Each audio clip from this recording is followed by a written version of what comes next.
Hi, everyone. Good evening. Welcome.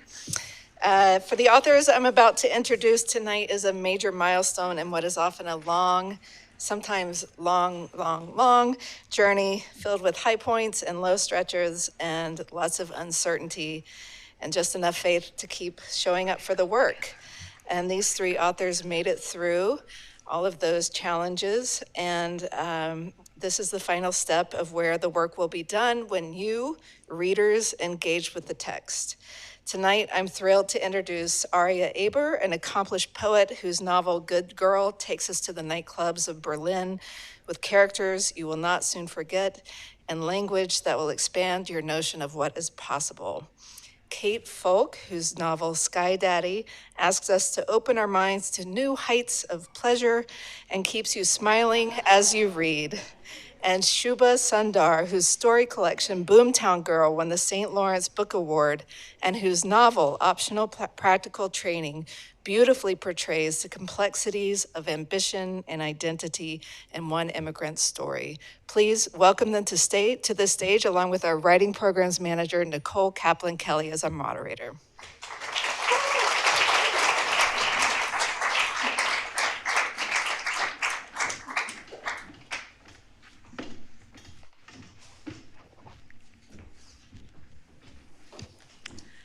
Thank you, Melanie, and thank you to the Center for Fiction for inviting me to moderate.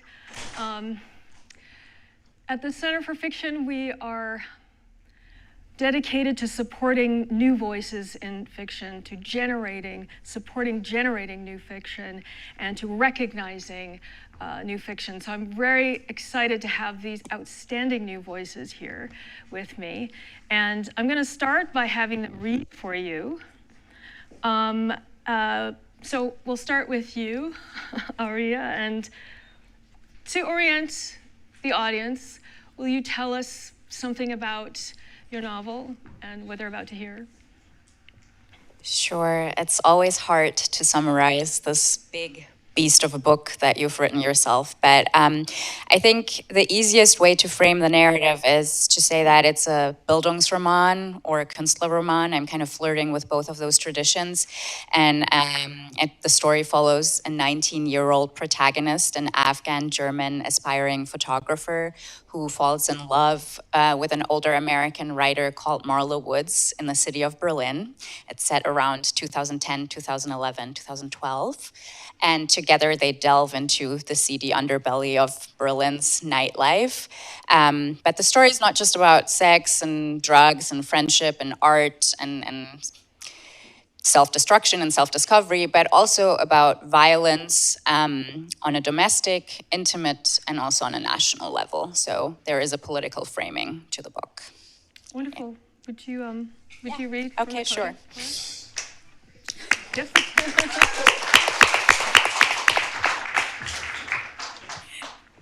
Thank you for this premature applause. I'm just going to read the first 1.5 pages because then I don't have to explain anything more. But maybe I can just tell you that my protagonist, she's not yet 19, she's 18 still, and she's returning from boarding school and is on a train. And it's the summer of 2010. The train back to Berlin took 7 hours, and the towel in my suitcase was still wet from my last swim in the lake, dampening the pages of my favorite books. I took the S-Bahn and then the U-Bahn home to Lipschitz Allee and walked past the discount supermarket, the old pharmacy, and the Qurbani bakery with the orange shop cat lounging outside its door. In our building's elevator, an intimate odor assaulted my nostrils. Urine mixed with ash. "Hello, spider," I said, looking at the cobweb in the corner. The ceiling lamp twitched, turning alien the swastika graffiti. My key, fastened by a pink ribbon, turned in the old lock. Nobody was home. I kicked off my shoes. The cat meowed for food, its dander floating in the air. My room was merely all it had been for so many years. a suffocating box with a tiny window, pink sheets, and that Goethe quote I'd painted in golden letters above my desk. The popcorn ceiling seemed lower than before. I wiped the kitchen counters, walked into my parents' bedroom, opened their closet, and pulled out my mother's cashmere frock. Maybe I cried, maybe I didn't. What I did was lie in bed and sleep until dark, covering my face with her dress. It's been over a decade now, but the colors of that summer day are as precise as yesterday. I was 18 when I returned from boarding school, and my sense of melancholy was even more overwhelming than I anticipated. My cousins called me pretentious. The Arab boys who loitered outside the shisha bar sneered at me. You changed, they said, meaning my relative lack of vernacular and my newfound obsession with eyeliner. Back then, I still wanted to be a photographer, a small Olympus point-and-shoot knocking around in my backpack. In my first days back, Berlin bloomed at the seams with rotten garbage. Ants crawled out of the sockets in my father's living room, a small street of them, always leading up the wall and out the window, no matter how much poison we sprayed into the electrical outlets or taped them shut. They just returned. And though prophesied to soon be extinct, the bees were also everywhere. They covered the overflowing trash cans in the city, or you'd see them lazily dozing on outdoor cafe tables where they fattened themselves on crumbs of sugar or lay unconscious next to jars of cherry jam. I brushed the dirt out of my hair and rinsed it from my face, and all I could hear, even in the early morning, was the howling of sirens over the frenzied songs of birds which chirped and chirped and chirped.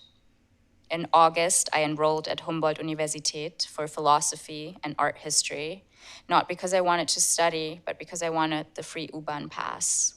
And so I let the glittery, destructive underworld of Berlin sink its fangs into me. My solitude alleviated only when I went out at night and got lost in some apartment with tattooed men and women who did poppers underneath a framed picture of Ulrike Meinhof. Then I went home, my nose bleeding, my hair smelling of cigarette smoke, and was confronted by that disappointed look on my father's face, my grandmother's suspended in a perpetual frown. I had been lifted out of the low-income district of hopelessness and sent to one of the best schools in the country, and yet here I was. My mother was dead. Soon the city would be covered in snow again, and I was ravaged by the hunger to ruin my life. Thank you.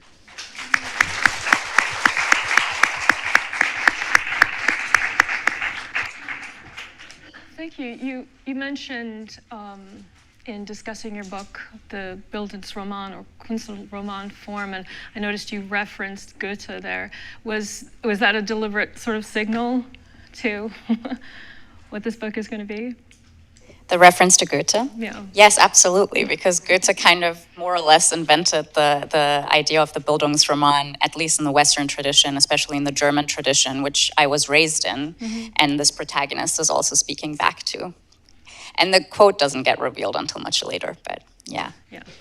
And why was this the book that you needed to write? I think there are several ways to answer that question. One of them is that novels or any art that you create is somewhat unconscious, right? Like they come from an unconscious source, and you don't have that much control over what your impulse is or what your intuition tells you to do and to pursue. And ideally, you just follow it blindly, and you understand during the process or post hoc why you did what you did. This is really esoteric and doesn't answer it, so I can be a little more precise. And this book I needed to write for myself, I think, because I wanted to tell a story about Berlin as a city at that specific time in history. This story is set before the AfD, the very right-wing party that just won over 20% of votes in the most recent German election, even existed. They were founded in 2013. But what had happened in 2011 is that a secret underground neo-Nazi organization was uncovered in Germany. And I just wanted to reflect the political charge of that moment through the vehicle of a very personal story of a protagonist that actually doesn't even want to look at the violence her community is subjected to, because she's driven by so much self-hatred and shame that it takes her a long time to get there. So yeah, and it was important to me because that's where I was raised, and I hadn't seen it reflected in literature before. And important for right now, I would think. Yeah, that was not planned, but unfortunately, yes, it's very relevant. So Kate, will you tell us something, orient the audience and tell them something about what your book is so they can understand what they're going to hear? Yeah, definitely. So I wrote a book called Sky Daddy, which is about a woman named Linda who is perfectly ordinary in every way on the surface, except that she happens to be sexually and romantically obsessed with airplanes and believes it's her destiny to be in a plane crash one day as sort of the ultimate consummation of her love for whichever plane will turn out to be her soulmate. And so it sort of fits into the weird girl fiction canon I've seen people doing, which seems fair. But I would say that it's like it's also a story about friendship, especially female friendship, and self-acceptance, and sort of wanting to be truly seen and accepted for who we all are and for who Linda is. Her name's Linda. And it's also, so it's like partly inspired by J.G. Ballard's Crash, and Sayaka Murata's Convenience Store Woman was another kind of influence on Linda's character, I think, and also Moby Dick. So Yeah. Would you read for us then? yes.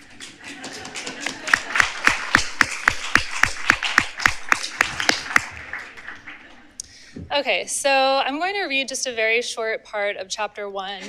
And this isn't quite at the very beginning, so I'll set it up a little bit. So Linda has a job as a content moderator in San Francisco, and which is a job she loves.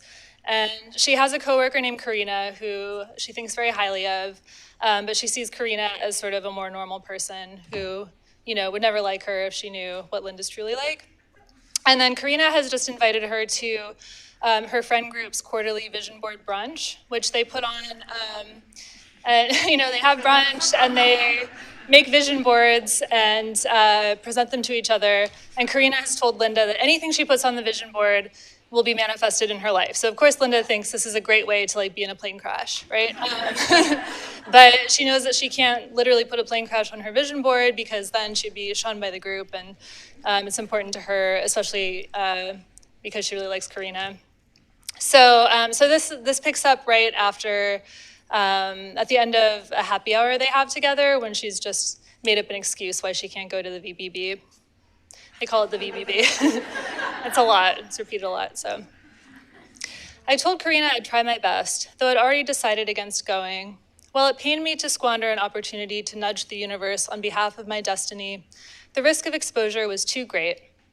I could not do anything that might compromise my position in society, my job and my housing, which in turn would threaten my prospects of marriage to a plane. From happy hour, I took BART to SFO, hoping the air train would boost my spirits. I planned to ride the Red Lions loop for an hour or two, my typical routine when I hungered for connection with my loves, but couldn't afford to take a flight. The train rounded a bend, approaching Terminal 3. Through the window, I glimpsed many fine planes resting at their gates. Jet bridges nuzzled their temples, their rear ends pointed provocatively toward me. A beefy Boeing 777 pulled back from F4, pivoting on his slender ankles, with surprising grace for such a big fellow. Parked at F12, I spotted an old friend who went by the tail number N78823, an Embraer 175 bound presently for Phoenix, according to my flight tracking app. I'd accompanied N78823 to Salt Lake City a few months ago and found him to be a playful lover, teasing me with a round of turbulence as we descended into SLC. At the Terminal 3 stop, the doors opened and a pilot boarded my car. I was shy in his presence, as I always am around pilots, granting them the level of respect others extend to doctors and members of the clergy. This pilot was stout and snub-nosed, his face resembling that of an Airbus A350. He was around 50, with silver hair protruding from his pilot hat. He wore his uniform of black trousers and a jacket with 4 stripes on each cuff, indicating he was a captain, a pilot in command. He settled onto the seat across from me. As the doors closed, our eyes met, and he smiled in the polite but distant manner of a celebrity. I wouldn't dare to disturb him, though I wished I could ask him many things, such as which model of plane was his favorite, and whether he felt an emotional attachment to the planes, as a farmer loves the horse that assists his labors. The train rumbled on. As we approached Terminal 2, I was struck with an idea for how I could attend the VBB after all. I could place a pilot on my vision board as a stand-in for my goal of marriage to a plane, claiming I wished to marry a pilot instead. If the universe took my request at face value and supplied me a pilot husband, I'd make the best of it. I would have access to discounted flights and a companion to talk about planes with. Though I'd take no pleasure from sex with this pilot or any person, I would submit to the act to please him and remain in good standing as his wife. I'd be caressed, infrequently, I hoped, by fingers that had recently touched the most intimate parts of a plane and been anointed. Of course, I'd prefer to skip the middleman, launching myself directly into the aluminum embrace of my soulmate. Whichever plane would finally recognize my worth and claim me as his bride in orgasmic catastrophe. But I'd recently turned 30, and perhaps it was time for compromises. I leaped from my seat and stood impatiently by the doors until they opened to the BART station. Normally, I'd have remained on the air train for another 5 or 6 revolutions, but tonight I couldn't afford to linger. I had a vision board to craft. I'll stop there. Thanks.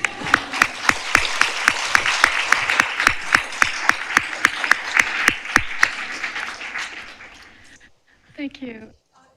You get the tone right. It's funny, but she's also so moving, like she's utterly in earnest about the things she's talking about.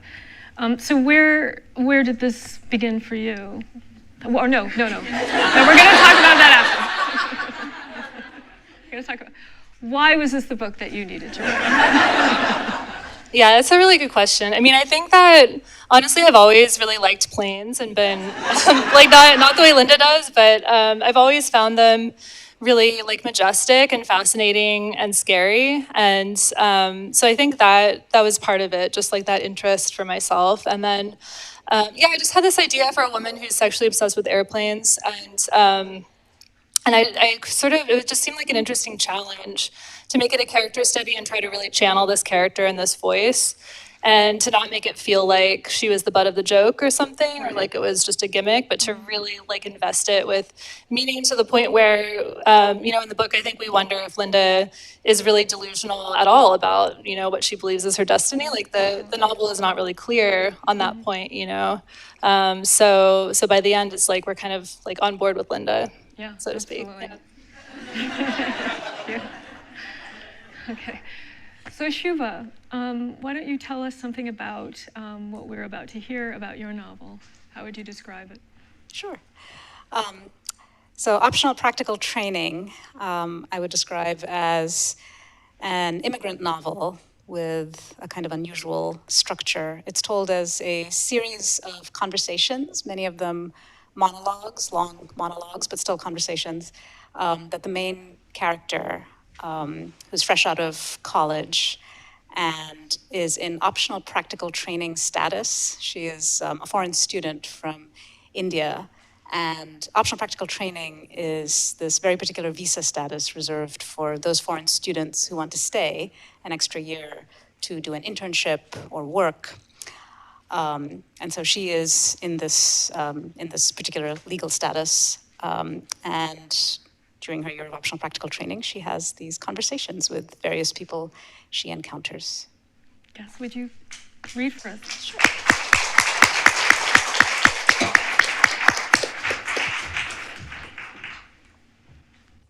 So many of the conversations in this book are between Pavitra, the main character, and strangers she meets in the US.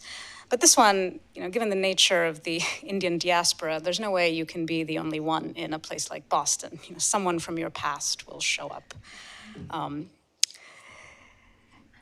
At out-of-town news in Harvard Square, I flipped through a magazine and waited for Ram to join me. He'd called unexpectedly in the middle of the week. We marveled at the fact of us, two Bangalore kids who'd grown up on the same street, in neighboring houses shaded by the same mango tree, gone their separate ways, then converged within a mile of each other on the opposite side of the world. Neither of us could remember the last time we'd talked. We agreed we'd been more fixtures in each other's lives than friends, since when you're children, an age difference of 3 years is a chasm.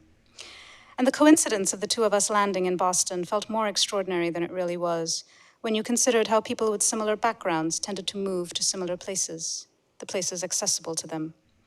America, he said, was becoming less accessible to people like us. In his 5 trips through airport security this year, he'd been singled out to be searched every time. He was thinking of shaving off his beard. "You have a beard?" I said. As he waved to me now from across Mass Ave, I saw the strip of dark stubble on his chin. His was the most complete transformation I'd ever seen. The scrawny, bashful, awkward boy from my childhood to the swarthy man striding toward me, arms outstretched. I found myself running to him, and when we collided by the curb, he embraced me, lifted me off the ground, and whirled me through the air. "Can I tell you something?" he asked once he'd set me back down and we were clutching at each other, breathless and giddy. "I was thinking just now that if I'd happened to run into you on the street without knowing you were in Boston, I may not have recognized you. It's not that you've changed so much, you look the same except for the haircut. It's that I've always associated you so much with Bangalore, there's no way you could exist for me outside of it. That's why it took me so long to get in touch. I just couldn't quite accept that you were here and not there." We were standing close enough for me to smell the sharp tang of his aftershave. His face, like his body, had broadened and lengthened, his forehead and nose grown nicely prominent, as if shaped by this new inner confidence.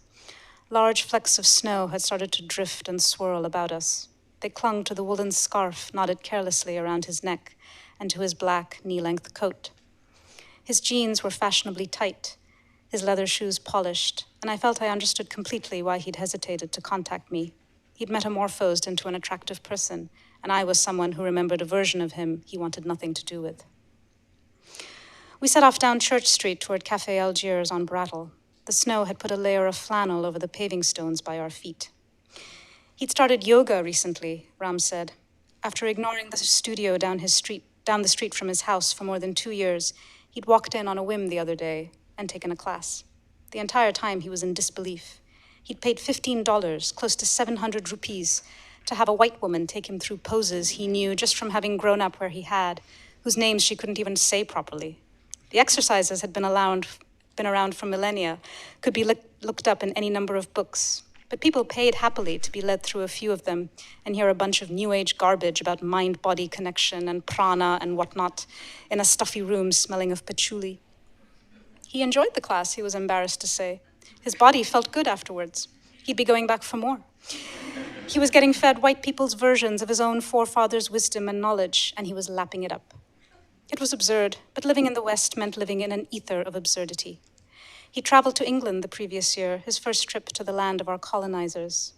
In the British Museum, looking up at a statue of a dancing Shiva, he was aware he was standing over several underground floors filled with similar loot, some artifacts too valuable to even be put on display, and all from our country. Scattered throughout this small nation were vast hoardings of pillage worth more than entire nations, some in vaults, others parts of public displays, as blatant as the prosperity he saw everywhere around him, the efficiencies and appurtenances of Western living, all made possible by the looting and impoverishment of his motherland, among others. And were he to ask a museum guide directions to galleries containing more loot, the answer would be delivered cheerfully, warmly even, in a plummy British accent. Were he to say, "This is loot, shouldn't you give it back?" the guide would look at him as if he'd suggested something preposterous. And were he to attempt to take an Indian artifact back to India and say to the police when they arrested him for theft, or to a judge, assuming he was even granted a hearing, that all he was doing was returning loot to the place it was looted from, the same part of the world, incidentally, where the word loot had its origins, at best he'd be treated like a harmless loony. So Ram concluded, I decided to just enjoy life here in the West, to dive into anything and everything that gives me pleasure, and not to think too much about origins and histories, because if I do, I'll go mad. Oh, thank you. Wonderful. So please tell us why this was the book that you needed to write. Why was this the book? Why was this the book I needed to write? I think it arose from questions that have always haunted me as an immigrant to this country. Who am I in the eyes of America? What do I owe this country? What does it owe me? I was also interested in writing an immigrant story where the main character came as a matter of choice. She wasn't a refugee or an asylum seeker or an economic migrant. She was someone who wanted to figure out how to be an artist, as I was. So yeah, what happens when someone comes here to find a room of their own? Yeah. There's a lot I'd like to return to there. But I'd like to talk a bit about origins for these books. People often want to know, where did it begin for you? One salient argument about the novel is that it addresses the individual struggle to integrate into the group. And what I find so compelling about each of your books is that each of your protagonists are women who are sort of radically departing from the group in order to sort of define their lives on their own terms, but also seeking meaningful connection. And you're all doing that in such really compelling ways that I'd like to talk to you about.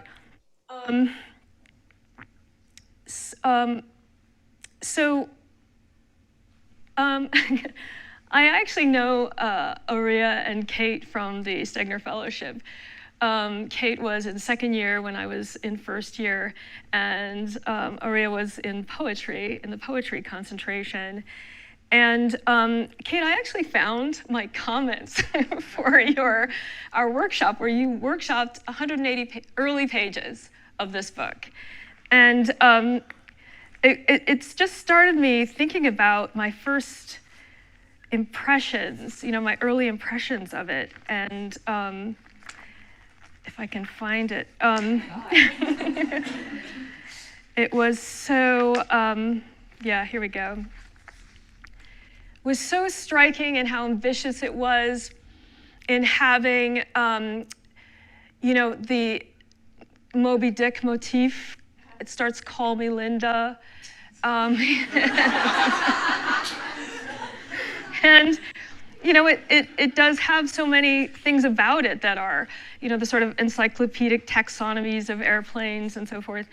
And I wrote here, which is sort of refers back to what I was saying about the novel, my being impressed with the ambition of it. So here, the obsessed, asocial, utterly individual character is a woman, and the awe-inspiring, sublime entity that might devour her is her own sexuality. And that was 180 pages, very new pages into it, I think. It was about that. When did that actually begin? When was so that's the spring, I think we worked out with the spring of 2021. Did you begin writing that? I started writing it in spring 2019. So just when I was about to start the fellowship, and that was what I workshopped primarily during the fellowship. So I guess at that point I'd been working on it for 2 years. And but I spent so long just generating, and I think that it was when I found Moby Dick as a scaffold that I found a way into the voice that was it's not really like Moby Dick, but there's something in the voice of Ishmael that is so playful and curious, and yeah, like you say, the way that Moby Dick is just this like obsessive cataloging of whales, the same way that I think this book is attempting to do with planes. So yeah, so when that version you read, I think it didn't have really a clear plot as much. It was more episodic. Yeah. I think that was like some of the feedback I got too in workshop, and it was like very short chapters with chapter titles like similar to in Moby Dick. So it was still sort of evolving from that. I was like leaning on the scaffolding a little too hard still, perhaps. And I feel like obsession is like something you write about. Like your short stories are very much about unusual obsession. And I wonder if that is kind of like an objective correlative, if it's related to like this kind of obsessive life of getting up super early every day and writing, like the sort of big monster in your life, which makes you a little bit antisocial. I don't know if it relates to that, does it? Yeah, how did you know? Yeah, I can relate to that. I don't know if neither of you. I mean, yeah, I think like I hadn't really thought of it that way, but it does I feel like with writing, it's like we have to be selfish with our time as writers, and sometimes it can feel like anything other than writing is taking away from writing, even if it's like people I care about or things I want to do. It can feel like I can feel annoyed by it maybe. Yeah, I guess what's really touching about the novel is that her trying to fit in this this sort of unacceptable thing about herself, but she does go and do the vision boards and attempt to make contact. It's funny and it's touching and it's a beautiful book. But talking about origins, I wonder, because Aria, you sort of showed up at the Stegner Fellowship already a poet, because you had published Hard Damage in 2019 to wide acclaim, highly praised collection of poetry. You were a poet. And so when did fiction begin? Like the novel, the idea to write it, and the commitment to complete it? Right after I finished Heart Damage. So I was secretly a fiction writer, even though I was officially a poet during the Stegner. So that was my affair on the side. And I did start writing the novel in early 2020, but I had the idea for this book when I was 17, so in 2008 or something, after having read Michel Houellebecq's Platform, which ends with a it ends with an Islamist fundamentalist attack. It was published in 2001, shortly before 9/11, another big plane crash. And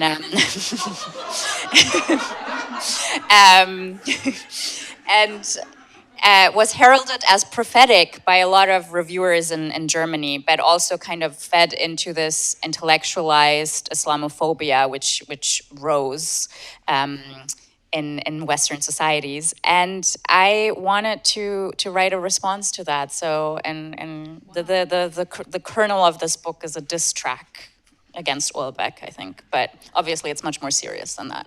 Yeah.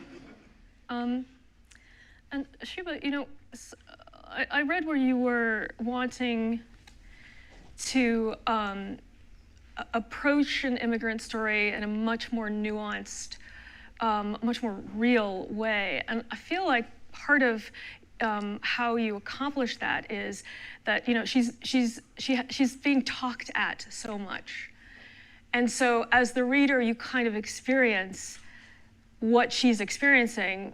These people talking at her and being very offensive in ways they perhaps are not even aware. When did you arrive at approaching this story? Because it kind of comes off as a kind of justifiable omniscience, even though it's not written, but because you're experiencing these things around her in this objective way. So how did you arrive at the story, at the means of approaching it? What were the origins for you? Well, to me, it just makes a lot of sense for an immigrant to be primarily an observer and a listener, especially a young immigrant who is like very much trying to figure out, who she is. She takes a job as a math and physics teacher after she graduates from college, but she has this secret desire to be a writer. And she comes from a society in India where she has not been exposed to the arts. She has not had any role models for what it's like to be a writer. And so she's taking everything in. And I think conversations when you're an immigrant have, a particular valence. It's kind of like when you travel to a foreign country, like say you go to Italy for the first time and you meet someone. It's not like you're having a conversation as two individuals, but also everything that person says, like to you, the outsider, seems representative of like all of Italy, right? And so I think that was something I was conscious of doing from the very beginning, that I was writing an immigrant story where the immigrant functions as a mirror to the host culture. So the things that people say to her reflect back on America, on various aspects of American culture and ways that Americans see immigrants. But she's also, young and impressionable, so she is a sponge, and she's absorbing the implications of the messages that she receives. Reading it, I often thought about how Claudia Rankine sort of describes what you're saying as, in describing a friendship between herself and someone else who's white, that, we have our personal selves and we have our historical selves. Yes. And that's kind of what I feel in those conversations. Yes. Yeah. I mean, there's, your day-to-day interactions, and there are these invisible forces at play that we can pretend don't exist, but they are there. Yeah. And I've certainly, been in many situations where I feel like I'm having, an easy conversation, and then I hear something that just makes me start. And I'm like, oh, that's what you think of India. That's what you think of immigration. That's what you think of women. It's like I've caught a glimpse of myself through the other person's eyes, and it's not what I think of. It's not what I think of when I look in the mirror. It's very effective to make us just witness it rather than the narrator describing it. Which leads me into my next question for each of you. So how long of a process between that, those initial beginnings, the sort of starting of it, the rough beginnings, to a completed manuscript that is now going to auction? How long is that journey? I used to think of myself as like a very slow, plodding writer. My first book, my short story collection, took 10 years, and I think it was in large part because I was very much figuring out how to do the basics, like how to write good sentences, how to tell a story, how to control a narrative over pages. This one was quick. I started it when we were deep in lockdown in 2020, so around this time, I guess, 2020, and it was done like a year and a half later. Yeah. I mean, I did revise, but... Why was it so quick? You were just ready to I think write? I was able to... Well, so my first... my short story collection was... All the stories are set in my hometown of Bangalore. And I wrote it because I felt that, writing stories set in Bangalore was what I could do credibly. And I was not at a stage where I could give myself permission to write a story set in America. I felt I hadn't been here long enough. I didn't know America long enough. And then once I started writing this, I was like, no, actually, this is interesting. I can tell this story in a way that keeps me interested, because I can feel the narrative working on different levels at once. I'm also fortunate enough to have a partner who's a writer and an editor, and so we spent COVID.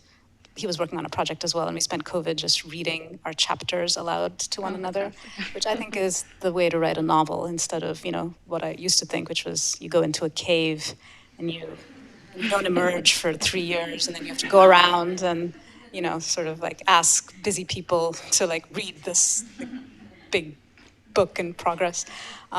So yeah, I would read a chapter aloud, and I would get a sense, immediately if I was still on track or if I had completely gone off the rails, and then I could correct before writing hundreds of pages into the wilderness and then having to find my way back. Right. Yeah. What about you? How long was the process between inception, early beginnings, kind of making a bit of a mess until it evolves into a book that's going to auction? Yeah, it was, I think it was like 5 years I spent working on it. So, but I spent like probably a whole year just generating in the voice of the character, where I was just trying to write 1,000 words a day and not thinking about plot or like the overall shape of the book, just trying to figure out who the character was and put her in all kinds of different situations and see what she would do. And like feel out the possibilities for the work in that way. So my process is often like expansion and then compression. So just I think I wrote like 100,000 words that way of just this like raw draft, and it wasn't in any kind of form of a story. And then once I had done that, I had just like all this material, but I had like new ideas for where the story could go plot wise. So then I kind of started over at that point. Maybe like 2 years into the project. Yeah, and so I think I sent it to my editor in 2023. So, and then revising from there. So yeah, I guess about 5 years total. So in that, just generating huge amounts of writing 1,000 words a day, you're not knowing where you're going. You're just trusting that you're into this voice and sort of finding her. Is that sort of how that worked? Yeah, that's kind of the only way I feel like I can write something that's interesting to me is if I'm like just writing and writing kind of quickly and trying to tap into like this intuitive creative brain. And then later, like when it's time to revise, then I can use like my rational writer brain to try to shape it and make it better. But I do think that's important, at least for me, like to get into that kind of flow state and just not worry about whether it's good or not, just try to generate and stay in the voice for as long as possible. Fantastic. And what about you, Aria? How long was it between inception and sort of prepared novel? I guess I said that I started writing it as soon as Heart Damage was done, which is probably not entirely correct. I started it after it was published, so yeah, after it was pushed into the world, which was end of 2019. And then for a while, I really also was struggling with finding a voice, but also teaching myself how to write fiction because I had been trained as a poet. I went to my MFA in poetry and then did all of my fellowships as a poet. So I was kind of trying to figure out how to even create a plot and was reading all these how-to craft books, which didn't help, unfortunately. Even though it was still interesting to just, I think, get the DNA of how to create a plot, and like go back to the basics and just get a feel for it. I think what helped me the most during that time was to reread my favorite novels and like figure out where the beats of the story are in those places. And then I didn't seriously find the voice or the protagonist's music for her language because I was pretty certain that I wanted it to be in first person until early 2020 when I had to move back from California to Berlin for a while. And just being in that city reawakened my senses to be able to create the narrative, I think. She kind of makes me think of Sabina from Unbearable Lightness of Being in that, this negative relationship. Like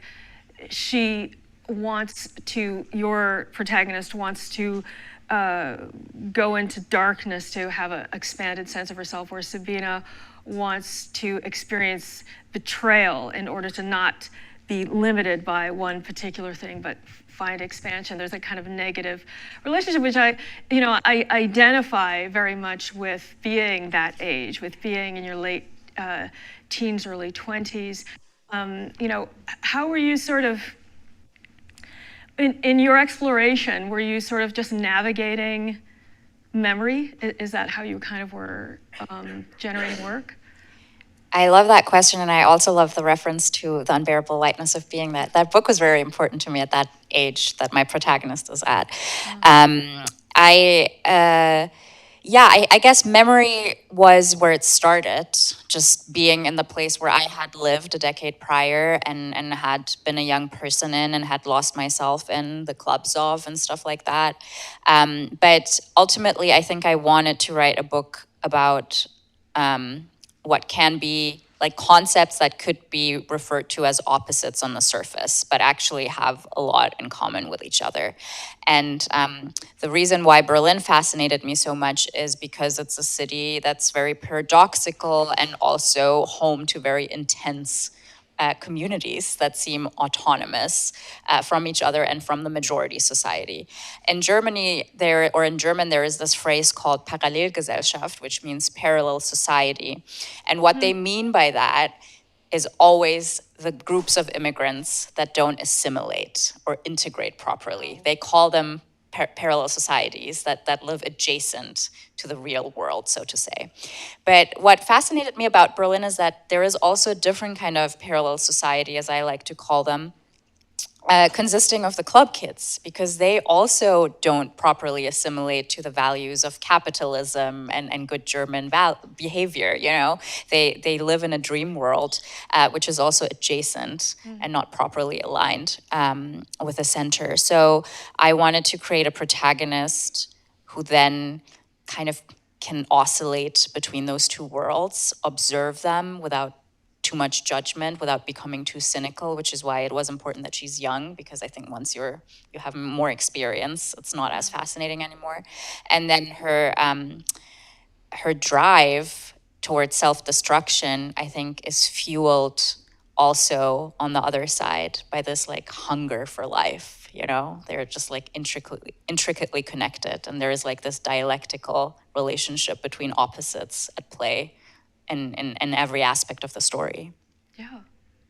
And I wonder, because all of you have such very particular, very unique visions, I wonder what that was like for each of you when it went into the editing process, and then, you know, the sort of demands of the editor. You know, they have their algorithms which have, you know, deal with comps and sellability. And I mean, how was that experience for each of you when it went to that level of process? Why don't we begin with you? It was very easy, actually. I mean, I was lucky enough to have an editor who got the book.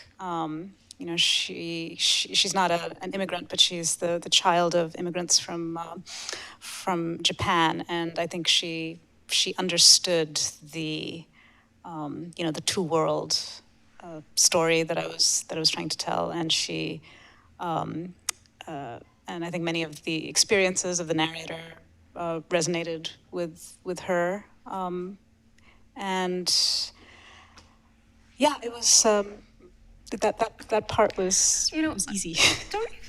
don't you sometimes think of, and maybe Aria, you do too, of being transnational at this point? I mean, and from the inception is an American story. Like, this is what America is. True. I don't This think is there's what ever a happens. wrong time to like write an immigrant story in America. Right? Like, I sort of feel like in writing an immigrant story, you're sort of giving an iteration of the American story in a way. Yeah. Did you have, what kind of relationship did you have with that when you were, or did you, when you were going through the process? Relationship with the The idea of immigrant it story. being an American narrative, a form of American narrative. If you were even thinking that, I mean. Well, I mean, I think it's very much a Boston story. You know? Yeah. Okay, American just sounds like so huge, right? And there's no other city I could write about with the kind of fidelity that I have, you know, writing about Boston, Yeah. because I've lived there now for, you know, since 2005. And yeah, I owe my allegiance, you know, more to cities and regions of America than to, you know, the country as a whole. That just feels too vast for me to take in. But I mean, the character, I wanted to make sure that she encounters people who are complex, you know, for the most part. There are a few extremists, Right. and they belong and they're at the fringes, which is where extremists belong, and not in the center. Um, and for the most part, and when I look at the novel now, I'm more struck by this element of it than I was while writing it. Because while writing it, I was aware, as you pointed out, the things that people say to her that reveal their ignorance, their assumptions about her. And she brings her own prejudices to conversations as well. But now when I look at it, I'm like, wow, for the most part, with very few exceptions, like everyone she encounters in this book who so some of them are immigrants, some of them are people who were born here. They, by and large, wish her well. They are welcoming. They are trying to help her, and sometimes the advice they give her is questionable. The assumptions they make about her are questionable, but they are, by and large, fundamentally decent human beings. Yeah. And that strikes me now more than it did when I was writing it. And that's the times we're living in. Kate, I often wonder about, because your stories are so unique and go into such strange places. I wondered if how editing was for you for this, but maybe in general, because I wondered if you would have this kind of protective sense, like are people going to understand what I'm doing here, and then what the editing process was like for you. Yeah, I mean, I also feel really lucky. Like my experience with my editor was also very positive, and my editor is actually here tonight too. But I would say that even if she wasn't here.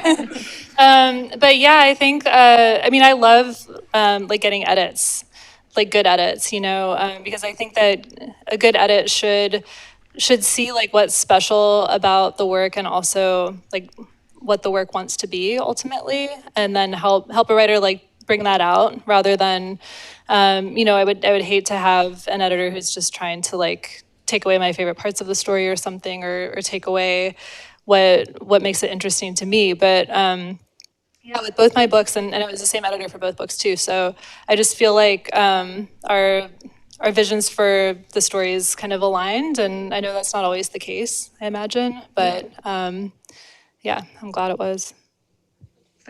So, Aria, I hear in your prose, I hear assonance and consonants. Like I hear that a poet has written this, and so I wonder in going through the process of editing it and taking it to the novel stage, was there any conflict there about that? Were there any areas that you felt very protective of? How was that process for you? That's a really good question, and I can just join you in being lucky that I had an amazing editor who was very careful about like the sentence line or the line edits. But I, as a writer, I'm very passive and submissive, so I just say yes to all edits. I'm just like cut, yeah, almost everything. Yeah, truly, because I'm a very maximalist writer, so I often have the feeling of writing way too much and way too long, and even now the book is quite long. So anything that people suggest to cut, I do cut usually. Not just random people, but like, the person whose job it is, who literally also believes in the book and wants it to be good. But interestingly, as an anecdote, I translated the book into German myself, so I got edited in another language too. And that was more difficult because there I really wanted to bring the music across into that language, but because of German grammar functioning very differently to English grammar, we kind of had to let go of that. And my editor and I were not in conflict so much as like just maybe not aligned 100% on what we wanted to bring to the surface in the translation. So there was a little bit of the musicality lost. Yeah, musicality was lost, especially like the syncopated music melody that I like to create just in the club scenes and wherever. But an elegance was gained. Something was gained. I was going to ask what was gained. An elegance. Yeah, an elegance and a seriousness. I mean, the book is already serious, but I could be playful at least in the materiality of the sound and the language, which is important to me as a poet. And a little bit of that is gone in the German, but also something else has been gained for sure. So the German book is a different book for you? Yes, but also the same because I wrote it. That's fantastic. So, well, I'm being told we need to come to an end. Thank you so much for your fantastic words and your work. And thank you everyone for attending. And let's give a final round of applause to our writers.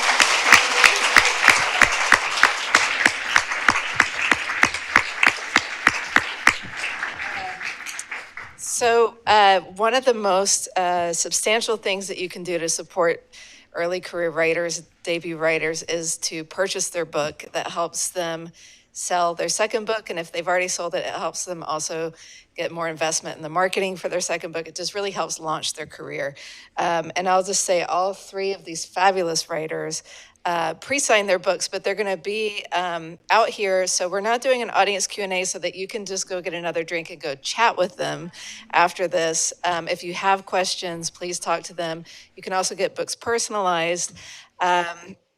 Next month, May 2nd, our First Novel Friday, we have Doug Jones with The Fantasy of Future Things, Den Michelle Norris with When the Harvest Comes, and Big Chief by John Hickey. And Tayari Jones will be our moderator for that one. So we'll announce that on Monday, so make sure you stay right by your computer so you can sign up for it right away. And please come back, and thank you all very much for coming, and let's give these amazing writers another hand.